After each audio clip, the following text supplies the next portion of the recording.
हिमांशी। आज का पहला क्वेश्चन है, निम्नलिखित युग्म में से कौन, एक सेकंड थोड़ा सा इसको बड़ा कर लेते हैं।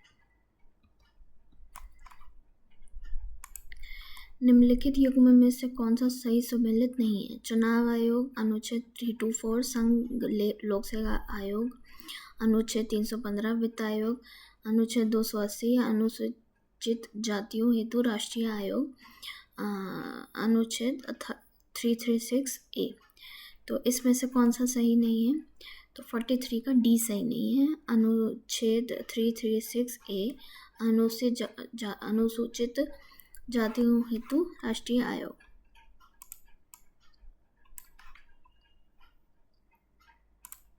नेक्स्ट क्वेश्चन, डायमेकस किसके शासनकाल के दौरान भारत आया? चंद्रगुप्त मौर्य, बिंदुसार, अशोक या अकबर? तो इसका सही जवाब है ऑप्शन बी, बिंदुसार। डायमेकस जो था वो बिंदुसार के समय में भारत आया था। नेक्स्ट क्वेश्चन, निम्नलिखित नीचे दो कथन दिए गए हैं। एक को अभिकथन ए और दूसरे को कारण ए के रूप में चिन्हित किया गया है। अभिकथन ए, मुगल काल के दौरान मनसबदारी प्रणाली मौजूद थी और कारण आर, मनसबदारों का चयन योग्यता के आधार पर किया जाता था। इसमें बताना है ए और दो दोनों सही हैं और आर ए की सही व्याख्या है, या ए और दो दोनों सही है, आर ए की सही व्याख्या नहीं है। सी है, ए सही है, आर गलत है, और बी है, सी है, ए सही है, आर गलत है, और डी है, ए गलत है, आर सही है। तो इसका सही जवाब है ऑप्शन सी, ए सही है, आर गलत है। मुगल काल के दौरान मनसबदारी प्रणाली मौजूद थी, लेकिन ये योग्यता के आधार पर नहीं दी जाती थी। नेक्स्ट क्वेश्चन इज, इसमें सूची ए को सूची 2 से मिलाना है। मोपला कहाँ हुआ था? बिरसा मुंडा का आंदोलन कहाँ हुआ था? पाबना का कहाँ हुआ था? और एका का कहाँ हुआ था? तो इसका जो आंसर है वो जो है वो नेक्स्ट पे है। तो पाबना तो था बंगाल में, ठीक है। तो 46 का ये है हमारा क्वेश्चंस कंप्लीट पार्ट। तो इसमें है ए का 2, बी का 3, सी का 4 और डी का 1, ठीक है। इसका सही जवाब जो है वो सी है। अब हमने क्या कही थी? सी का 4, तो सी का 4 यानी पावना जो था वो बंगाल का था, तो हम सही थे। तो इसका सी सही जवाब है। बाकी आप एक बार चेक कर लीजिएगा, मतलब आसपास पढ़ लीजिएगा, आंसर सही है। नेक्स्ट क्वेश्चन है 47, ज्योतिराव फुले के संदर्भ में निम्नलिखित कथनों पर विचार कीजिए। दलित शब्द का प्रयोग सबसे पहले फुले ने वर्ण व्यवस्था से बाहर रखे जाने वाले वो उत्पीड़ित लोगों के चित्रण के लिए किया था। दूसरा है, ज्योतिराव फुले को ईश्वरचंद विद्यासागर ने महात्मा की उपाधि दी थी। तो इसमें कौन सा क्वेश्चन सही है, मतलब कौन सा ऑप्शन सही है और कौन सा गलत है? इसमें जो पहला ऑप्शन है वो सही है। दलित शब्द का प्रयोग सबसे पहले फुले ने वर्ण व्यवस्था, वर्ण मतलब वही ब्राह्मण, शूद्र, क्षत्रिय जो वाला वर्ण व्यवस्था है, उससे बाहर रखे जाने वाले जो लोग थे, उत्पीड़ित लोग, उनके चित्रण के लिए किया था। और दूसरा गलत है। नेक्स्ट क्वेश्चन इज, निम्नलिखित में से कौन सा देश भूमध्य सागर के साथ सीमा साझा नहीं करता? इराक, लेबनान, फ्रांस और तुर्की। किसके साथ नहीं करता? भूमध्य सागर के साथ कौन सा देश साझा नहीं करता? तो इसका सही जवाब है इराक साझा नहीं करता, लेबनान करता है, फ्रांस करता है और तुर्की करता है। नेक्स्ट क्वेश्चन इज, निम्नलिखित में से सूची ए में जलप्रपात है और जो बी में है वो नदी है, तो आपको बताना है किसका कौन सा है, ठीक है। तो चित्रकूट किस पे है, मतलब चित्रकूट कौन सी नदी पे है?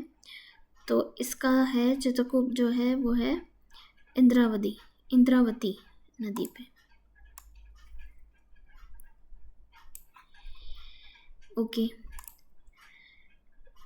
जोग जलप्रपात है शरावती नदी पे, यानी बी का हो गया 3। और दूध सागर है मांडोवी नदी पे, मांडोवी नदी जो गोवा में बहती है। और शिवाना समुद्र जलप्रपात है कावेरी नदी। इसका सही जवाब हो गया बी। नेक्स्ट क्वेश्चन इज निम्नलिखित में से कौन महानदी की सहायक नदी नहीं है? शिवनाथ, तहल, जोंक।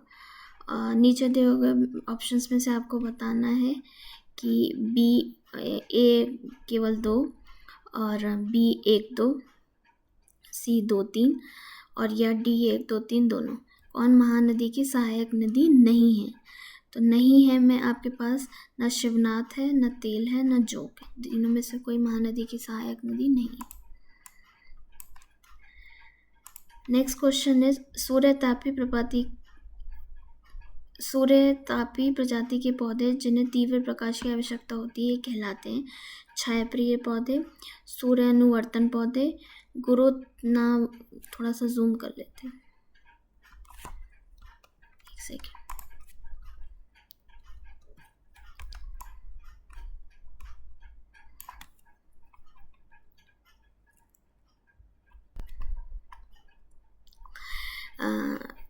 सूर्यतापी प्रजाति के पौधे जिन्हें तीव्र प्रकाश की आवश्यकता होती है कहलाते हैं छायाप्रिय पौधे, सूर्यानुवर्तन पौधे, गुरुत्वानुवर्तन पौधे या आतापोदभिद पौधे। तो ये इसका सही जवाब है, ये कहलाते हैं आतापोदभिद पौधे।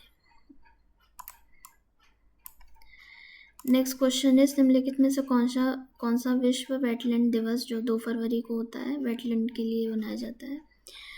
और क्या था थीम? तो 2024 का थीम है, ये 2025 चल रहा है। फिर भी अगर आप जानना चाहते हैं तो इसका सही जवाब है ऑप्शन बी आर्द्रभूमि एवं मानव कल्याण। ठीक है।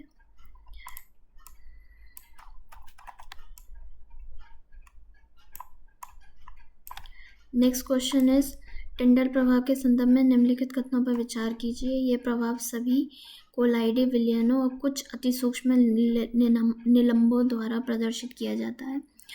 ऑप्शन 2 है नींबू का रस टिंडल प्रभाव दिखाता है। तो इसका सही जवाब है ऑप्शन ए केवल 1, सभी कोलाइडो विलयन और अति सूक्ष्म निलंबनों द्वारा प्रदर्शित किया जाता है।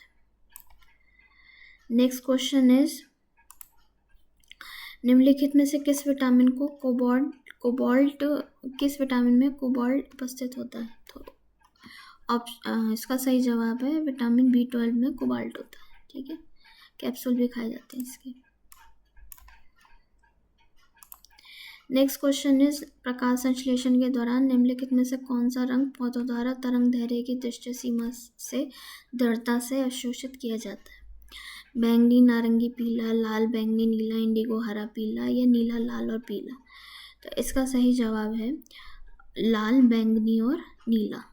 ठीक है, ये रंग जो है पौधों द्वारा तरंग दैर्ध्य की दृष्टि सीमा से दृढ़ता से अवशोषित किया जाता है। कौन सा? लाल, बैंगनी और नीला। नेक्स्ट क्वेश्चन इज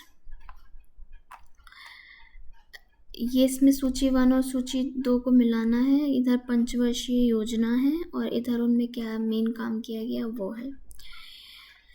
तो इसमें आपका सबसे पहला है द्वितीय पंचवर्षीय योजना।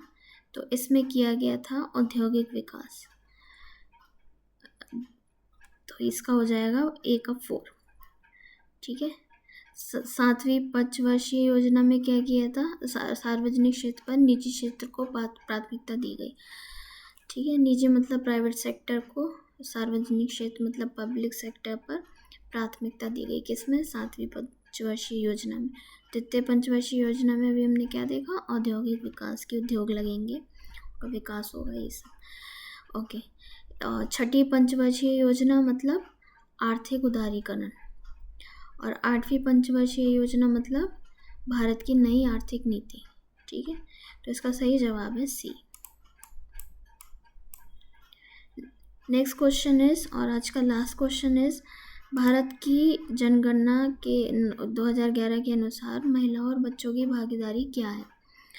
तो जनसंख्या का 54.3% या 59.1% या भारत की जनसंख्या का 60.7%। तो ये क्वेश्चन अब तक आते हैं, चाहे 2011 की बात ही क्यों ना हो रही हो, इसी के ही आते हैं क्योंकि जनगणना तब हुई थी। तो इसमें इसका सही जवाब है 67.7%।